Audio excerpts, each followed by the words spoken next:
I'm doing a survey Okay. and I would like to know who is mom's favorite child? Welcome back to my channel. I am your favorite mother of three, single mother of three, Bougie Vintage, and today's video is part 2 of the Tazmanian devil story. Now, I saw the comments. I saw y'all have a lot to say, and I said to all the devil's advocates, wait till we get to the end of the story before y'all lend your full opinions. And I get it. It's like, oh, woe is me, you know, like looking at me and saying like, it can't be that everybody around you is bat-ish crazy and you're the sane one. It can't be that. But if we really look at it, this stuff happened so long ago and I kept my mouth quiet about it. You know, this stuff happened and I never said anything. It was, you know, business as usual. And so now that I reveal it, I'm revealing it one after the other. So it does look a little crazy. If I told a story about my ex's mother 5 years ago, if I told a story back then and then 5 years later I tell a story about her son, I don't look like I am, oh, this innocent little angel. And that's not even the point. Like, I'm obviously not some innocent little angel, but I really don't be bothering people. And the thing about it is, like, if you are light, if you have something that other people want, or if you possess a certain quality that other people want, and sometimes they subconsciously act a certain kind of way towards you. But like, I was dealing with a lot of things and not talking about them, obviously, because at the time it was family matters. And the only people that really make it to story times are people that cross extreme boundaries. And even in that, I still don't say a lot of what I could say, you know what I mean? For this series in particular, I know all of my sister's business. I know all of it. But the only things that I'm sharing with you are things that pertain to what actually happened last year. And so I'm not telling you guys stuff that I know about her that is irrelevant to the story. I'm only giving you guys the facts about the story because this is not about being malicious. This is just simply sharing my experience. And so my whole thing is, if I were to write a book, tell-all of sorts or something, if I were to write a book and detail these things in the book and people pick it up and buy it, would it be any different than me posting a story time on YouTube?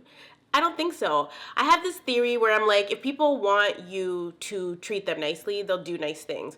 And so like, I have a sister that's 3 years older than me. And when we were younger, I would like pull pranks on her and I would do stuff like put salt in her juice. Like, that's something I did. So if my sister were to get up on YouTube and tell a story time about me putting salt in her juice, I can't get mad at it because I know I freaking did it. And then there's this other incident where I put thumbtacks in the bottom of her house slippers at my dad's house because she did something to me and I was retaliating. And obviously today at my big age, I wouldn't do that. Like, it's kind of crazy that I did that. Like, I put 2 little thumbtacks to prick the bottoms of her feet when I was a kid. But like, that's something that I did. And so if she were to tell a story about it, I wouldn't be mad at her for telling the story because I know I did it. You know what I mean? And so that's just how I feel, but that's just how I think. And so I know not everybody feels that way or thinks that way. And the other thing too is like, people feel like because this is my sister, because it's family, I shouldn't be sharing it. But I'm like, why not? Family doesn't do wicked things to family, you know. I don't consider my sister family. I consider her my sister by blood only, by default. But at this point in my life, I do not consider her family, you know. People don't realize you can choose your family, and I'm not choosing her. Even though I've moved past the situation, that's how I'm able to talk about it, because prior to this, I couldn't talk about it. Me and my mom, we're like, still, if you talk to my mom about the situation, she's still very hurt by it, obviously, because it was devastating and it was shocking and like appalling and all these things. I'm able to talk about it and laugh about it now because I'm in a different headspace, but like a few months ago, I definitely was not. So, and couldn't come up here and say anything about it. But like, she knows what she did. So I am not going to hide what she did. It's the same with my ex. I'm not going to keep hiding. I hid it for the last 5 years, what I was going through. I didn't really hide it because it was really nobody's business. But now that I'm out of it and free, I can talk about it and make it educational, you know. That being said, I just wasted 6 minutes of your time, 6 minutes of my time. So let's get into part 2. If you want a recap, I'm not going to give it to you. You're going to have to go watch part 1, the introduction to my Tasmanian devil sister. So where we took off in the last video was that we're at the height of the pandemic and we haven't seen our family in a long time, and my sister was once again trying to get my mom to come to Stratford. However, my mom had gone twice already and both experiences were horrible, and so she already knew that she wasn't going to go. So as much as my mom loved her grandbabies and would love to see them, she wasn't going to risk her emotional stress and sanity by being forced to be in a home with my sister's husband 24 hours a day, 7 days a week for 2 weeks. It just wasn't going to be a thing for her. She already experienced it, not once but twice. Wasn't going to do it for a third time. I don't know if things got lost in translation when I was giving the first part of the story, but like when my sister was giving birth, my mom went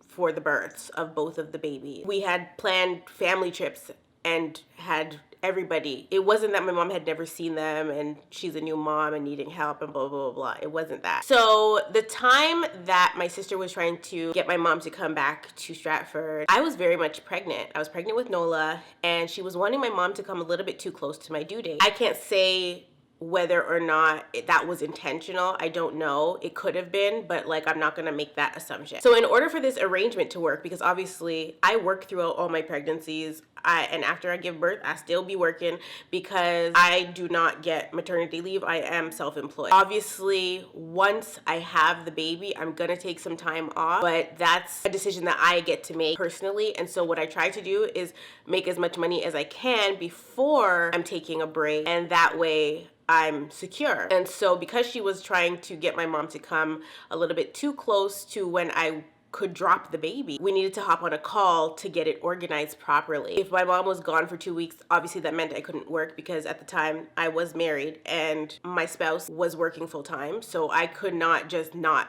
like, if I'm pregnant, I need help, you know? So on this phone call, I tried to make it I was like, we can make it like a family trip and I can pack up my 2 kids and mom and drive the 7 hours and like come to her house, but her house wasn't really accommodating. And so I said the other option would be you guys could come here, you know, because my house had the space. When I said that, she's like, oh my God, why didn't I think of that? And I don't believe that she didn't think about it. I just think that she didn't want to ask because in the past, obviously I was not very welcoming with them coming to Ottawa, but like, it's never been a thing where like, I'm gonna say you can't visit. Like, that's crazy. Just not live.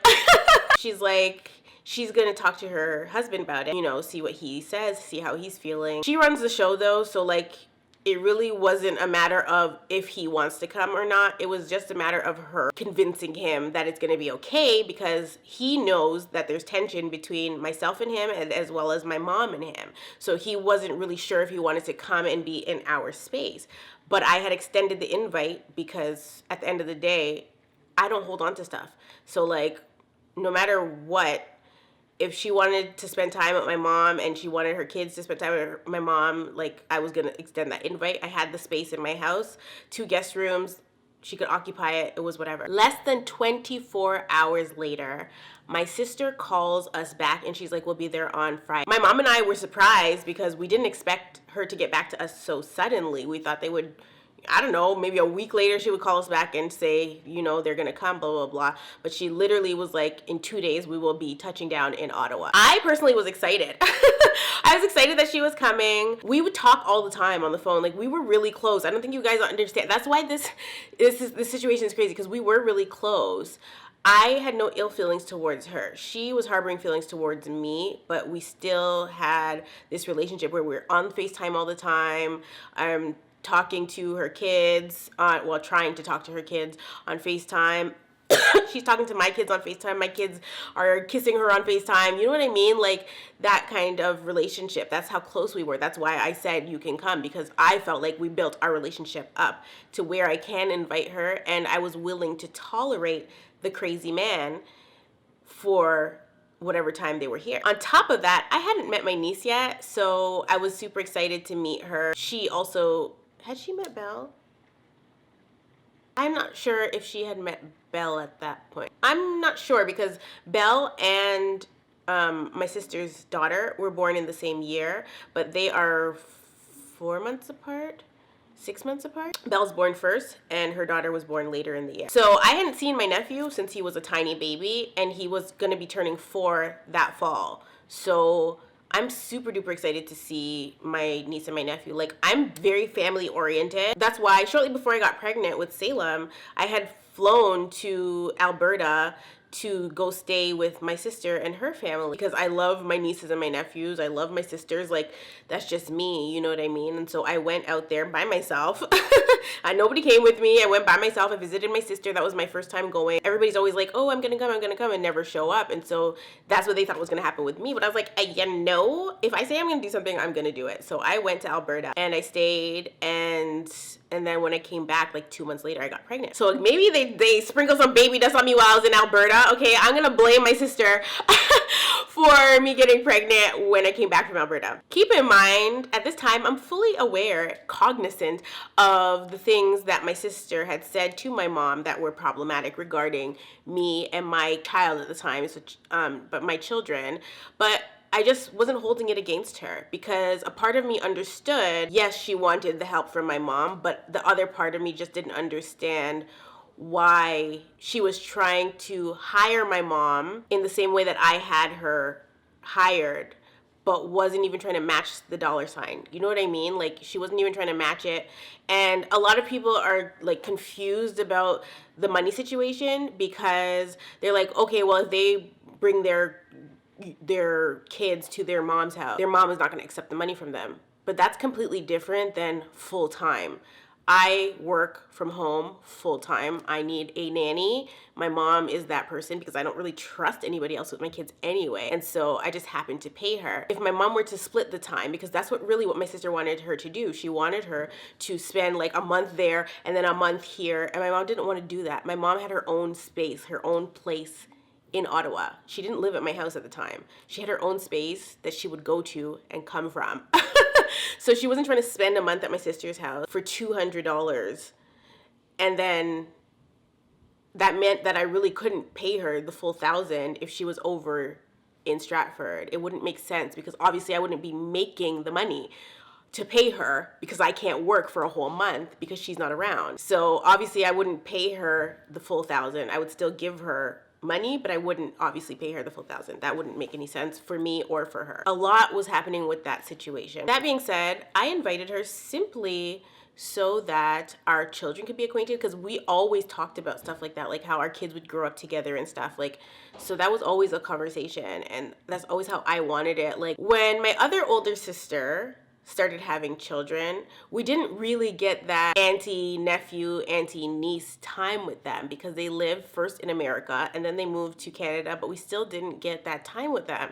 So like, I always wanted that, and I never got to experience that. And then so I knew that if one day I decided to not be the rich auntie and be a mommy, that I would want my kids to grow up with their cousins, because I grew up with my cousins, and it's such a cool experience to grow up with your cousins. And so that's always just what I want for my children. Most of us have that viewpoint, and so that's really what I was going to make this trip about. Inviting her here really was more about our kids getting acquainted and, you know, knowing each other instead of living in two different parts of the world. I had obviously grown a lot from the time I told her, yeah, you're not moving to Ottawa. I had grown very much a lot. I was kind of over the stuff that I had experienced with her. Because of COVID, we obviously knew that they would be in town for at least 2 weeks, and that's what we were prepared for. Year before, so in 2020, when the pandemic first hit, my other sister from Alberta, her husband and their 3 kids actually drove from Alberta to my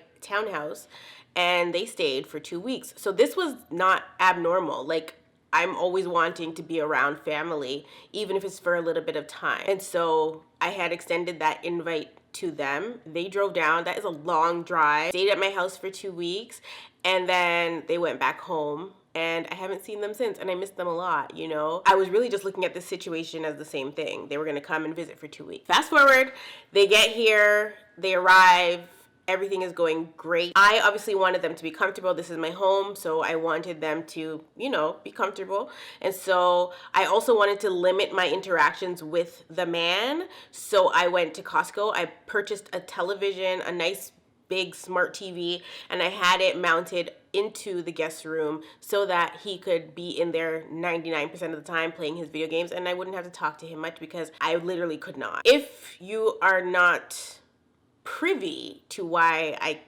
cannot interact with that person, you're gonna have to go see Bachelorette Story, but I will detail some things in this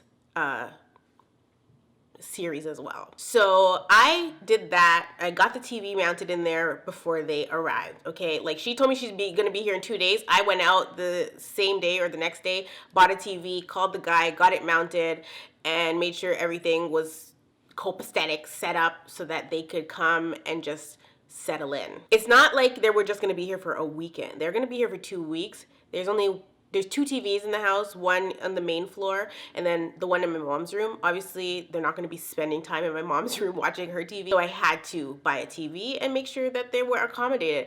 You don't wanna be somewhere for 2 weeks and the only TV is down in the living room. Like, what if you just wanna be in your bed and chill, you know what I mean? The first couple of weeks when they arrived were not bad.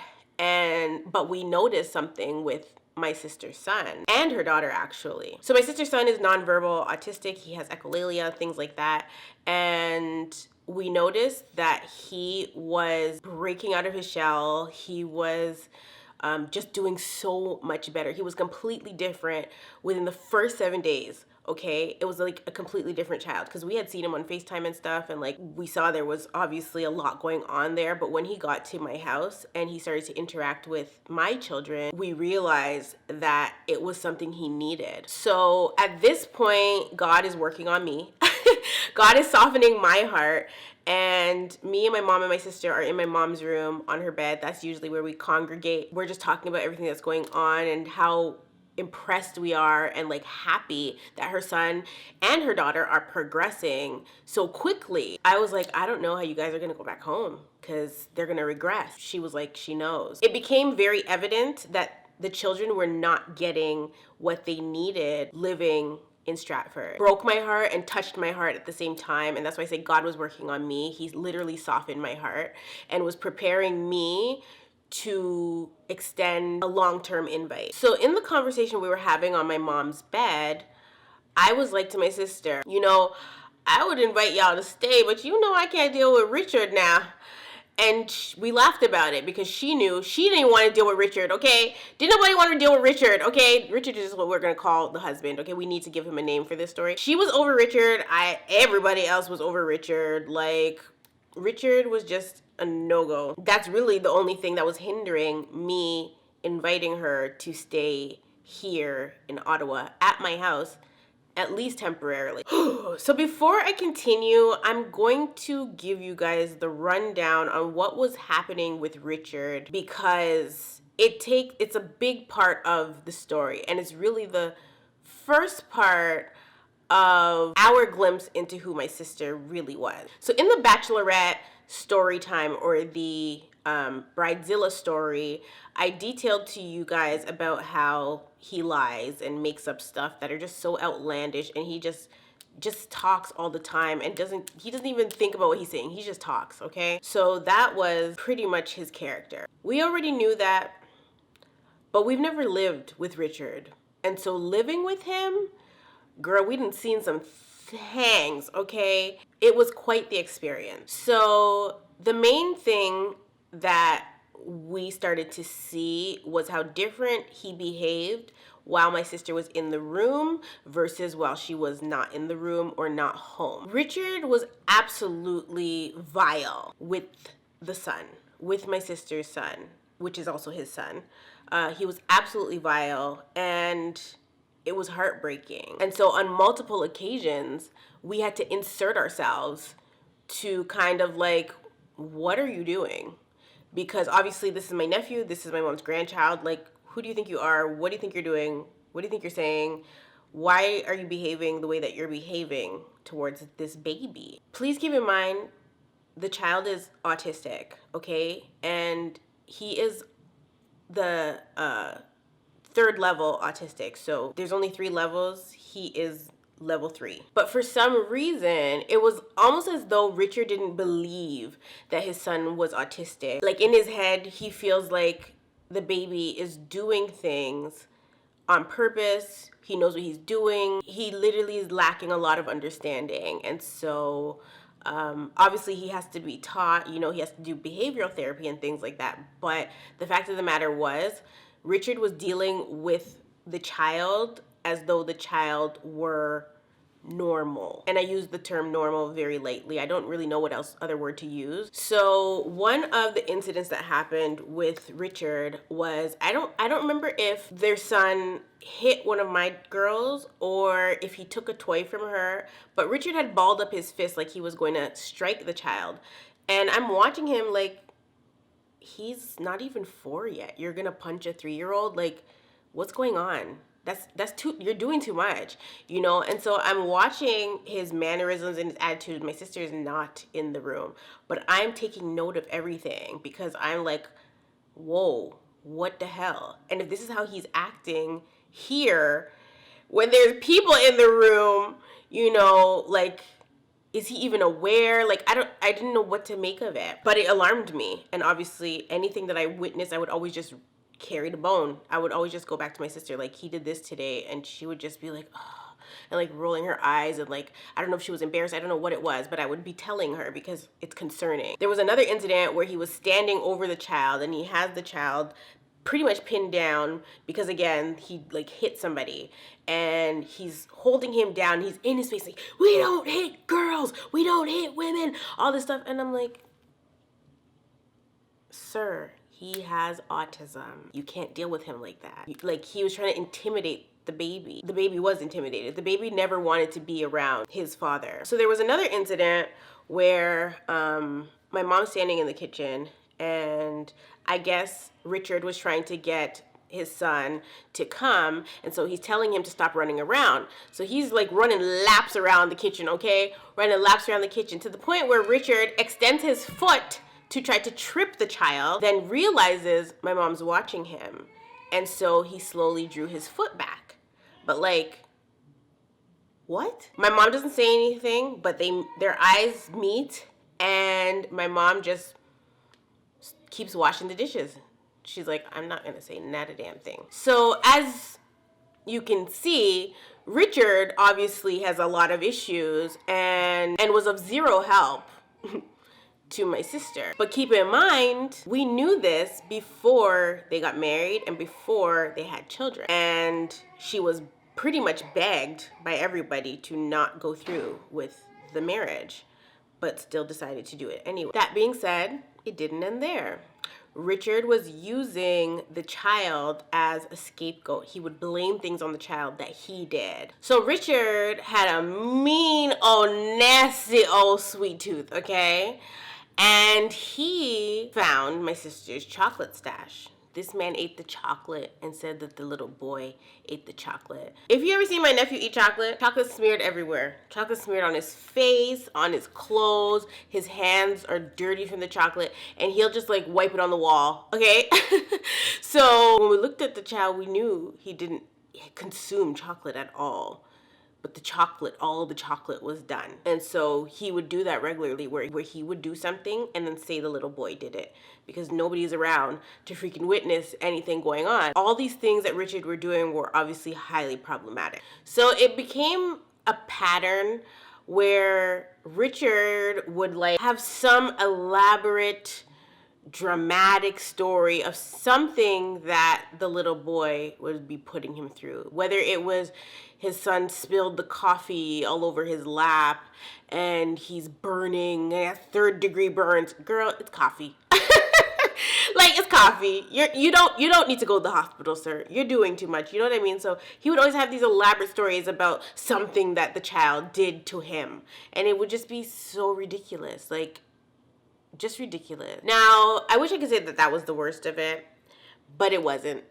So the thing about Richard was he would talk to anybody that would listen. Obviously, that wasn't me. So if he was in the room, I was not making eye contact, yeah, because I don't want to hear what you have to say for the day. I don't want to hear what you're gonna make up. I don't want to hear what you have to say about my nephew. Like, I don't want to hear none of it. One night in particular, my ex had been, I guess, sitting playing video games, and Richard came downstairs and was watching my ex play video games, and that's the only thing that he could talk to him about that they had in common. So, you know, he was sat there on the couch talking to him, and at the time I'm pregnant, so they end up talking about like having babies, having more kids or whatever. He said that they talked about having more, which from what I knew, no, definitely not. But he's like, oh, how they wanted more, but he doesn't want any more if they're just gonna keep coming out like that. And when my ex told me this conversation, I was like, he said what? What does he mean like that? If they're just gonna keep coming out like that, like they're being made in a factory and they have malfunctions or defects or something like that. That's how he said it. And even my ex was like saying, that's so effed up that he would say that, because it is. There's no way around it. That's not something you say. And so obviously, again, I go to my sister and I tell her that he said that. And she was like, that's unforgivable. And I completely agreed. I'm like, you're damn right it's unforgivable, because who would say that about their own kid? Another time that something like that happened was when my ex's mom was in town, and Richard had a conversation with her as well, where he was talking about how he always dreamed of like playing basketball with his kid, but his kid can't even do that. What is wrong with you? After all this information is being brought back to my sister, she's like thinking in her head, how the hell am I gonna get rid of Richard? I need to get rid of Richard. It's time. You know, he's overstayed his welcome. Of course, a master manipulator, they're not gonna take long to problem solve, you know? So my sister took the information that she needed and was ready to devise a plan to get rid of Richard. And we're gonna talk about that in part 3. But before I go, I just wanted to talk about some things. I saw, of course, that you guys think that I'm my mom's favorite child because I give her money, or because she spends the most time with me, or she moved to Ottawa, whatever. You know, I see that and I respect it. So I did what I would like to call a survey, and we're gonna roll playback, because I have been swearing up and down for years, because even before I dropped this story time, you guys were asking me if I'm her favorite, you know, because she's with me all the time and stuff. And so I've always told you guys, no, like, she doesn't have one. She doesn't have one. It's not a thing in our house. It was very equal. You know, my mom's super duper neutral like that. And no matter what I say, especially now that I've shared this story, you guys don't believe me. So I called my sisters, 2 of them, and I asked them, plain and simple, who's mom's favorite child? And so I'm going to let you guys hear what they had to say. The first voice you're gonna hear is my sister that's in Alberta. That is a middle child, and she is the 3rd oldest. She was born 13 months after Tasmanian Devil. The second voice you're gonna hear is my sister from the cupcake story. Who will actually be making an appearance on my channel soon. And so this is how you know it's not me, okay? I know it's a little crazy that I always have these stories and I'm like, people are doing these mean, horrible things to me, and I don't do anything to them. Literally, Cupcake Sister is going to make an appearance on my channel, and she's gonna be baking cupcakes. So you guys will meet Cupcake, but she's the second voice you're gonna hear. She's the old S sister. So she was born, so the order goes Cupcake Sister, Tasmanian Devil, and then my sister that's in Alberta. I'm scared. Why? Hello. Hello, how are you? I'm good. How are you? I'm well. I just have a quick question for you. I am doing a survey. Okay. And I would like to know, who is mom's favorite child? Me, of course. Oh! I'm dead. Is that what she told you? No, well, every mother tells every child that they're Exactly that. Okay. Yeah. Okay, thank you. That's all I needed to know. No problem. Okay, love you. Love you. Okay, bye. Alright. Told y'all. I told you, niggas. I told you. That was my third oldest sister, okay? You guys think it's a joke. Like, my mom has no favorites. She has no favorites. Period. Watch this now. I'm gonna call another sister. She's like, what are you calling me? That's what you called me for?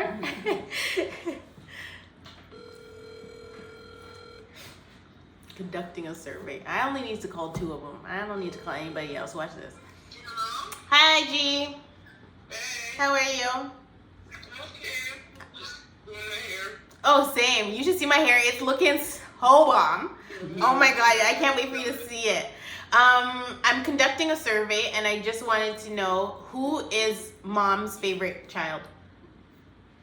Me? Are you kidding? Is that not How does that work? anything? Is there a question? Oh, wow. Question or That's a joke. confirming facts? We need facts. How do you know you're her favorite? Because she always told me. I'm sure she told me not to tell you guys.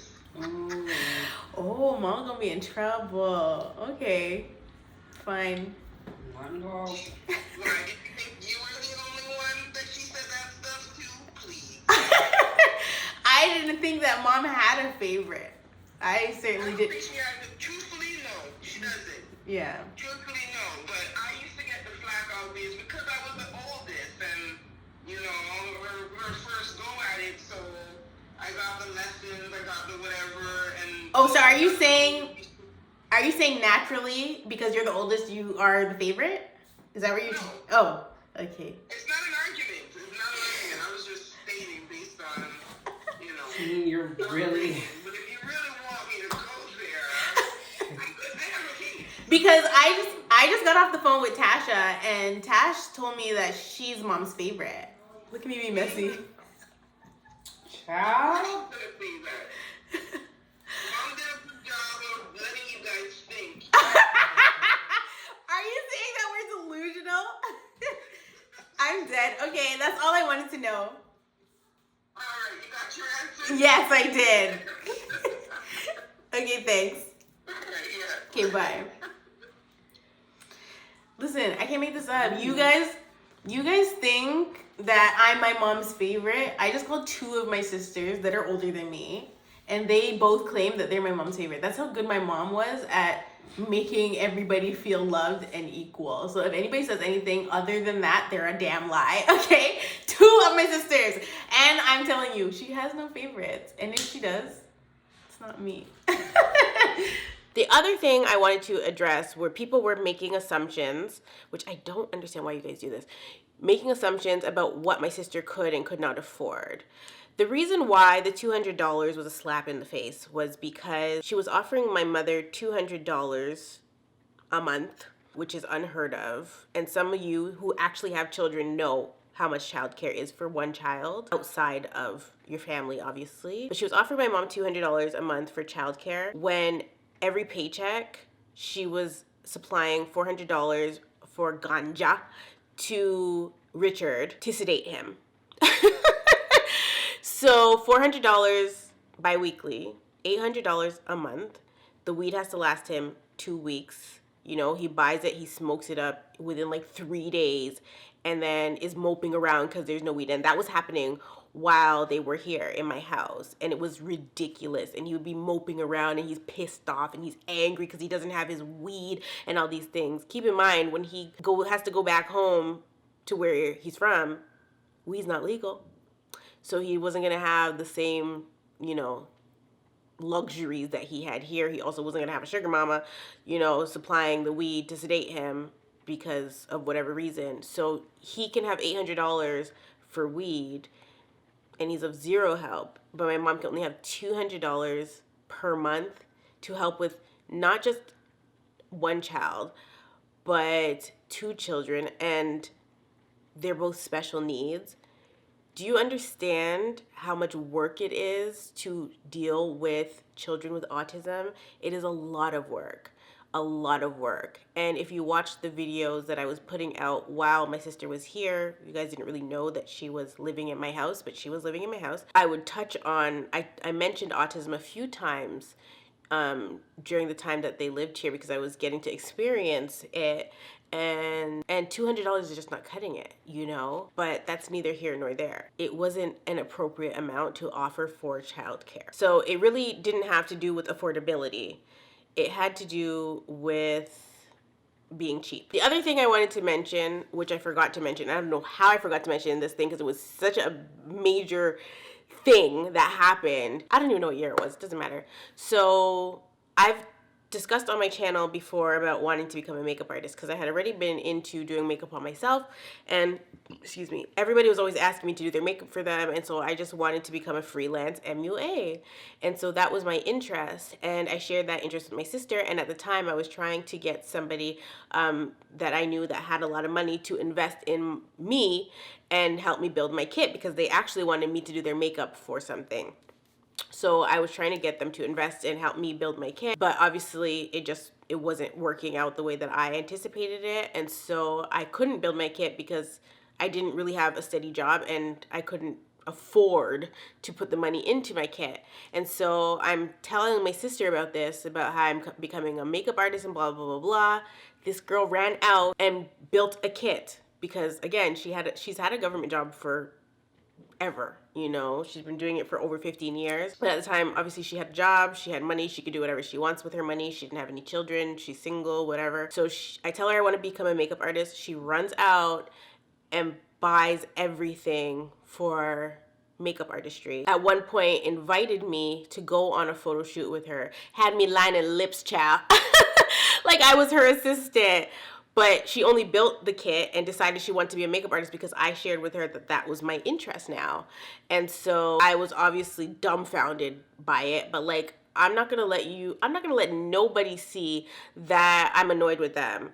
So she invited me to be her assistant, and I went and, you know, got that experience with her. And she was talking to me like she was gonna be in Vogue and all these things, obviously grandiose. She was talking about how that's why she's only doing Caucasian makeup right now because she wants to be in Vogue and blah blah. And I'm like, girl, go sit down somewhere. And she's not a makeup artist today because it was never a passion. It was never a passion of hers. She was only doing it to beat me to the punch. And that was just a constant thing. And it's like, why are you doing this? Like, what are you getting out of this? You know what I mean? So that was a red flag back then. But yeah, there's so much more to this story. And somebody also said in my comments, this doesn't really sound like narcissism. Wait on it. And you guys are probably like, oh, well, you're dragging it out. Oh, I am breaking it down into parts because when I used to tell story times before, I would just tell the story.